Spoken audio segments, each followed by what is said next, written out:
Хотооны нааруу гэдэг дүрэн байгаа. За, эцсийн үр дүнд ийм байдалд хүрэх. За, ерөнхийдөө бол адилхан да. Ерөнхийдөө бол адилхан өмнөхтэй. Өмнөх хэлтүүлгийн үтсэн хотооны наарууд ерөнхийдөө адилхан. Энд болохоор ерөнхийдөө монголоор орчуулбал адилхан л орчуулж байгаа юм л да. Ару жоко караканга эдо вару киканы нару кара чуиштэй кодасаа ихээр ямар нэг үйл явдлаас болоод одоо тий муу үр дүн гарах болохоор тэрнээс сэрэмжлээрээ гэсэн утгаар орж иж байгаа гэсэн үг. За хэдүүлээс хэцүү цагууг нь харах юм бол фүцүкэй доошгийн фүцүкэй тэр хотооны нару фүцүкэй дээр тоо юу гэж орж ирэнгүүтээ бас котоны нааруу гэж орж ирж байгаа гэсэн үг. За хэдүүл харъя тийм ээ рэбүнийг. Нарэмо дицудатте куренакатта ноде ваташи хиторий де яру кото ни натта.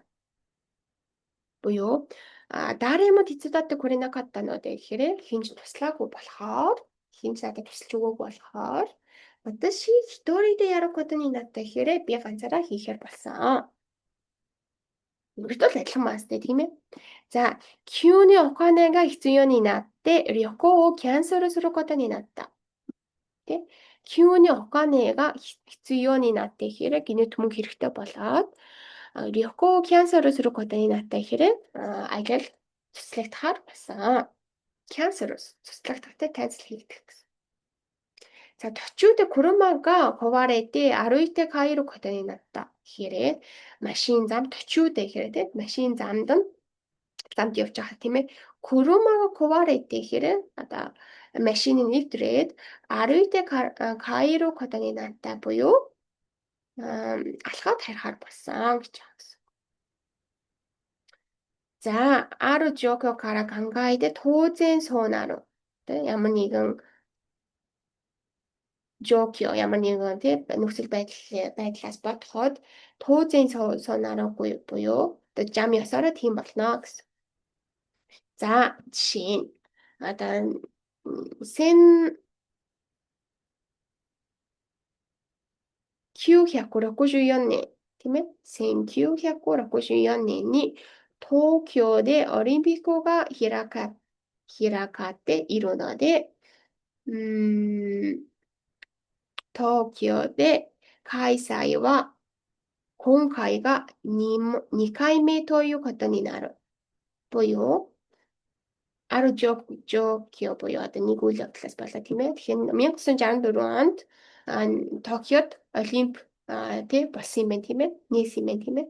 Тэгээд Токиод кайсай ва конкай гэхээр одоо энэ удаа Токиод болох байгаа одоогийн удаагийнх нь болохоор 2 дахь нөө. 2 дахь удаагийнхнаа. Одоо нээхэн тийм ээ.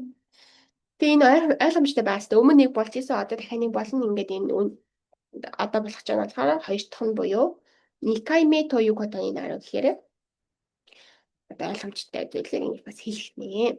За дараагийнх ньある状況から考えて良くない結果になることを注意したり警告したりするбуюу одоо ямар нэгэн тийм үйл явдал ямар нэгэн нөхцөл байдлаас болоод одоо ямар нэгэн良くないгэхээр сайн биш結果になることをсайн биш үр дүн гарахыг одоо бусдад сэрэмжлүүлэх хэлж байгаа. За жишээ нь今遊んで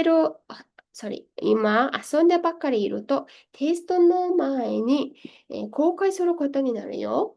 もよ、今遊んでばっかりいるто гэхээр зөвхөн тоглоод байх юм бол тестоно майни гэхээр тест одоо тийм шалгалтын өмнө нь後悔することになるよгэхээр үр дүнд нь тийм ээ чи харамсан шүү дээ. 後悔гэж харамсгал хэлж байгаа. харамсах. 後悔することになるよ. харамсан шүү дээ гэсэн утгаар нэ гарна гэсэн.